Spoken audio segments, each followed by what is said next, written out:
Welcome to my channel. Galing ako doon sa bilihan ng mga murang gamit. Ngayon, pauwi na ako. Yung ulap, nakita ko para siyang isang tuwid na guhit. You know. Pero, yung mga shape niya, parang alam niyo po ba yung naglalakbay ng mga tao? May mga dalang sheep, goat, rooster, ayan. Pinukas ko lang ng konti. Pero kakaiba siya. Basta kakaiba siya, ayan. Parang yung iba doon, may dalang horse, may dalang camel, iba-iba ang dala nila. Alam niyo po ba yung panahon ng Exodus? Parang ganon. Kanina, kitang-kita ko kanina maganda siya eh. Straight na straight. Sa taas kasi, may iba-ibang dimension. Kumbaga tayo dito sa lupa, may dimension tayo. May lupa tayong tinatapakan. Sila iba ang tinatapakan nila. I think this is a transparent. Kaya straight lang yan.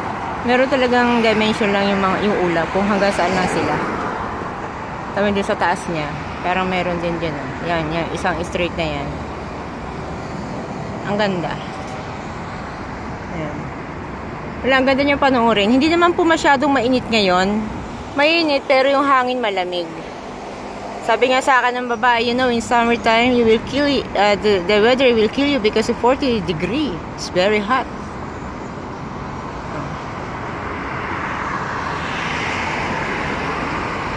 Okay, kailangan ko na umuwi. Kailangan ng maglinis. Kasi may work bukas.